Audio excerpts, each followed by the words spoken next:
Bienvenue sur ma chaîne Confessions intimes. Moussa avait quitté son pays d'Afrique de l'Ouest avec des rêves plein la tête. Depuis toujours, Paris représentait pour lui les grands boulevards, les lumières et la liberté. Mais la réalité fut tout autre. Après 2 ans passés dans la capitale française, il vivait encore dans un petit studio insalubre du 18e arrondissement, enchaînant les petits boulots dans la cuisine d'un restaurant. On m'avait dit que Paris, c'est la lumière et la liberté. Même je n'ai trouvé que l'ombre et le froid. Sans papier, en situation irrégulière, il vivait dans la peur constante des contrôles et dans une solitude qui le rongeait. Un soir d'hiver, en sortant du métro Château-Rouge, il rencontra Amina. Elle aussi venait d'Afrique, mais vivait à Paris depuis plus de 15 ans. Elle ne travaillait pas, vivait d'allocations sociales. Bonjour, douce étoile. Permettez qu'en ce jour nos chemins se croisent et que nos âmes fassent connaissance, si tel est aussi votre souhait. Et connaissait bien les rouages du système. Séduisante et sûre d'elle, elle proposa rapidement à Moussa de l'héberger, le temps qu'il se remette sur pied. Tu sais, j'ai une chambre de libre. Si tu veux, viens chez moi le temps de trouver mieux. Naïf et généreux, Moussa accepta sans se méfier. Assieds-toi, ici tu es chez toi, bois du thé. Tu as besoin d'aide, moi aussi j'ai connu ça. Mais Amina avait tout prévu. Elle commença à profiter de lui. Elle empruntait de l'argent qu'elle ne rendait jamais, l'accusait de ne pas en faire assez pour elle, l'humiliait quand il n'avait plus de ressources. Tu sors encore aujourd'hui, et c'est comme ça tous les soirs. Ah, monsieur veut me surveiller maintenant? C'est toi qui vis chez moi, non? Elle sortait souvent avec ses amis, dépensant l'argent qu'elle lui soutirait en manucure, maquillage et shopping.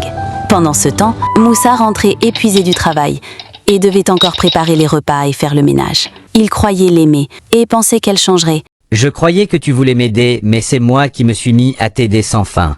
D'autant plus qu'elle lui promettait le mariage pour régulariser sa situation. Les mois passèrent. Amina imposait ses règles, interdisant à Moussa de sortir, tandis qu'elle découchait régulièrement. L'emprise devint de plus en plus pesante. Un soir d'hiver, Moussa refusa de céder à un nouveau chantage. J'ai tout fait, je t'ai tout donné et là, je n'ai plus rien. Tu crois que je vais t'épouser si tu n'es même pas capable de me faire vivre? Tu dégages maintenant. Furieuse, Amina le mit dehors avec ses bagages.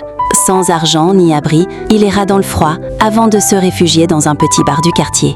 J'étais venu chercher la liberté, et là je n'ai plus rien, même pas un toit. Là, il rencontra par hasard un compatriote à lui. En se confiant, Moussa obtint de l'aide de sa part.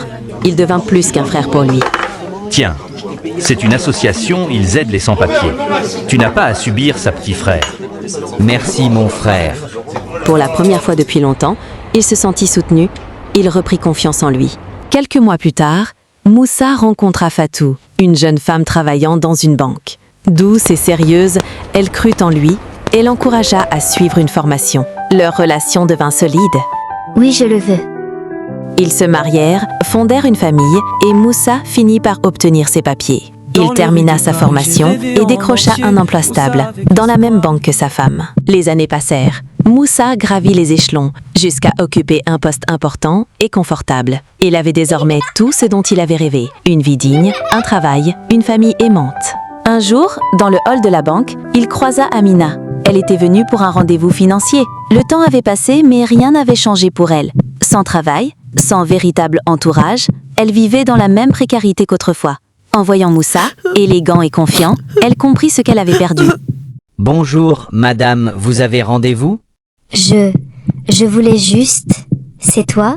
Elle tenta maladroitement de renouer, mais Moussa la repoussa poliment. Amina, seule dans son appartement, se retrouva face à ses choix. Elle passa ses années suivantes à chercher un nouvel homme à manipuler, mais sans succès. Peu à peu, la tristesse et l'isolement prirent toute la place. Pendant ce temps, Moussa, entouré de sa femme et de ses enfants, continuait d'avancer, fier de son parcours et des obstacles surmontés. Ainsi, sous les toits de Paris, 2 destins s'étaient croisés. L'un avait choisi l'exploitation. Tu dégages maintenant. Tu crois que je vais t'épouser si tu n'es même pas capable de me faire vivre? L'autre avait trouvé la résilience. Leur chemin, à jamais opposés, racontait une même histoire. Celle de l'exil, du combat pour la dignité et des conséquences de nos choix. C'était Confessions intimes. Là où des vérités se murmurent, les secrets deviennent des récits. N'oublie pas de mettre un j'aime et de partager.